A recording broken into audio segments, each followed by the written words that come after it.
So she went home. Now when the Prophet ﷺ came home, Ayesha told the Prophet ﷺ that Fatima came looking for you today.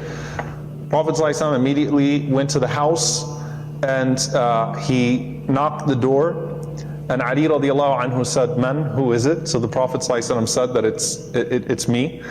Ali radiallahu anhu said, "Ya Rasulullah, intadhir." He said, "O Messenger of Allah, wait." They wanted to get the house ready. It was nighttime, okay? And they wanted to get the house ready and, you know, be a little bit more presentable, right, when the Messenger of God comes to the home.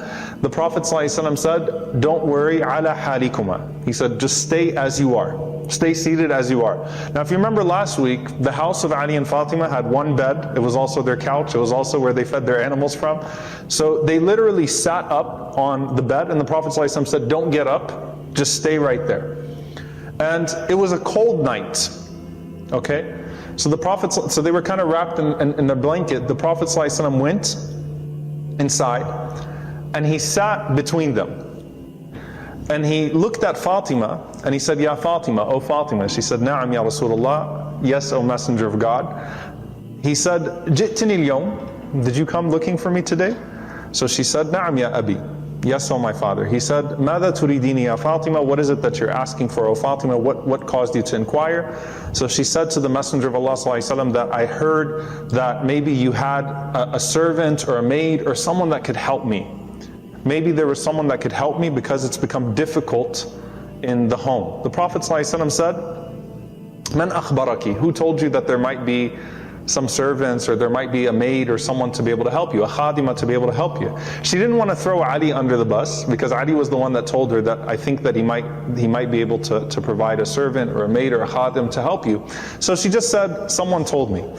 So the Prophet ﷺ said, "Ya Fatima, أَفَلَا أُعْطِيكُمَا مَا هُوَ خَيْرٌ لَكُمَا مِنْ خَادِمٍ?"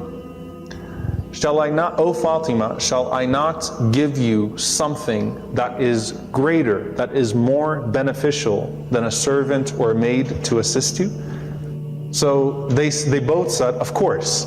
Now the thinking was that maybe he's going to give, you know, he's going to find a way to have multiple maids or multiple servants to help them out. But the Prophet ﷺ is about to make this situation really good for them, right? The Prophet ﷺ instead said, when you go to sleep, say Subhanallah 33 times, which is to glorify God. So say Subhanallah 33 times. Say Alhamdulillah 33 times, meaning praise Allah 33 times. And say Allahu Akbar 34 times. Okay? That God is the greatest 34 times. So glorify Him 33 times, praise Him 33 times, and declare His greatness 34 times, which would make 100. They said, "Naf'al ya Rasulullah," we'll do that ya Rasulullah. And then they said, "Wal khadim," and also is there a maid or is there a servant? The Prophet ﷺ said, and this is powerful because it shows you the ethics and the integrity of the Prophet ﷺ. He said, "I can't give you a khadim, I can't provide a servant for you and leave the people of Suffa," which were the homeless people that slept in the masjid. Okay, so the masjid had homeless people, those Ahl Suffa, the people that slept in the back of the masjid. He said, "I can't leave them and the orphans from the battle of Badr empty-handed." Okay, so there were orphans from the battle. Prophet ﷺ said, "I can't give them to, I can't help you and then leave them in their way." But the Prophet ﷺ said, "If you say these words every night before you sleep, Allah will provide for you in ways that are far greater than anything that you're asking for." Ali radiallahu ta'ala anhu said that I never missed, there was not a single night that I did not say those words after that. Subhanallah 33 times, Alhamdulillah 33 times, Allahu Akbar 34 times. And he said, "I swear by Allah that we were increased in strength and sustenance, and we never felt like we needed a khadim or needed a maid or a servant after that. That Allah had enriched us in this situation or gave us the strength so that we didn't need anything after that."